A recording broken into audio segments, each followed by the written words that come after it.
imagine that we're just, whenever we go there first, everyone is saying what pavilion did I like, what I didn't, which one I didn't like, and this is very false, because it's a false debate about which pavilion I liked and which I didn't, because it's not about entering the Biennale and having really the balanced perspective of all contemporary art in the world. It's the contrary. We should discuss about it, even in terms of representation. For example, the Romanian pavilion, each year the angle changes, how the criteria for choices changes. So maybe we should have some continuity in this, and I don't have an answer to that, but I believe that it's not just about going there and believing that you see everything. It's not.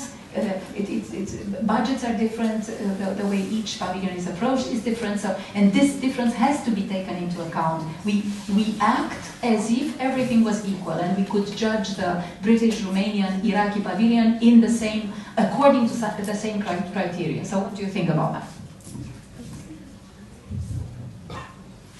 Yeah, what do I think about it? First of all, maybe a general comment that I have a double feeling with the Venice Biennale. I'm happy to go there and to visit it, and also happy to be able to have organized two times a pavilion. But what you see is that there is a kind of discrepancy between the moment that the Biennale has been invented and how the world was at that moment of time. So you see that in the Giardini, the national pavilions were like the geopolitical powers of that moment of time. Yeah. Indeed, with Britain and France and and all the colonial powers and so on and so on. And that if you transport this 100 years later, that this situation with the pavilions doesn't reflect anymore the culture, the current situation of the world. Mm-hmm. So there is, in a way, a deficit between the presence of the pavilions, the structural presence of the national pavilions, and how the world is like being pronounced today. Yeah. And that's fascinating to see that in this year's biennial,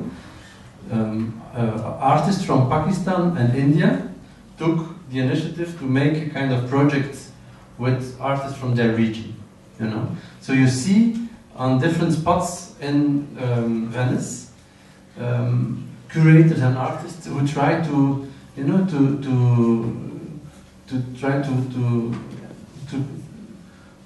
give another face to the Venice Biennale. So there is a kind of anachronistic element in the Venice Biennale. Yeah. But at the same time, even if it's impossible, that even if one has to admit that the Venice Biennale can't cope anymore with the world as it is now, nevertheless, it is very nice to keep the Venice Biennale.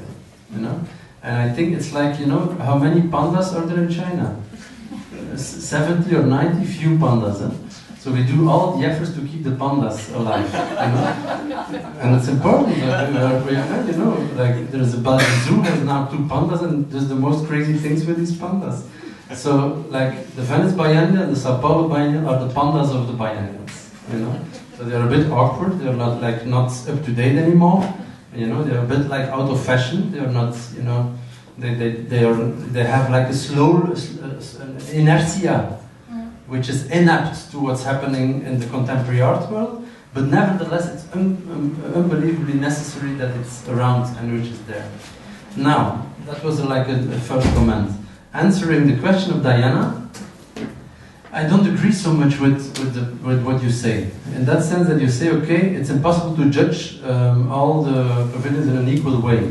You don't get a fact sheet when you visit a pavilion. You're not getting a sheet how much money that pavilion had and this one had. It's like, when Daniel Johnston plays the guitar just by himself, or you have U2 with a huge machinery, you will not say, okay, Johnston is a far better musician than U2, that's according to me, but it has nothing to do with the amount of machinery he brings in, and so on and so on.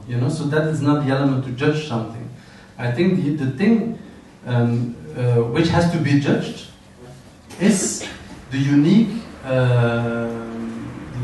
collaboration between a site, which means the pavilion or a palazzo or a building in the city of Venice, the curator and the artist.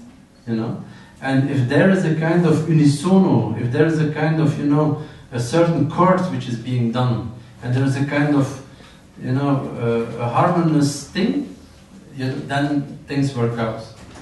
Like for me this year, like last time, the French and the Germans had like the brilliant idea that they say, aha, we will cope with the situation of nationality, let's swap the pavilions. So the Germans use the French pavilion and the French use the German pavilion. They were thinking like this, we answer all the question of nationality. It's the most boring gesture which was ever done.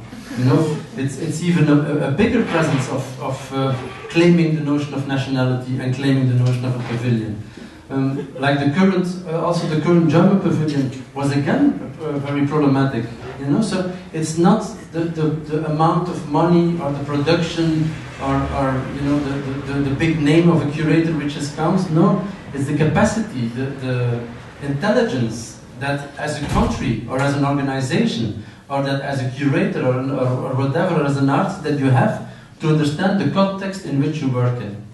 And the Venice context is very specific and it's very different than, for instance, if you work for the Berlin Biennale, or it's different than if you work in a gallery, or it's different than when you work in a museum, and so on and so on. And it's this kind of empathy that you have to develop for a context.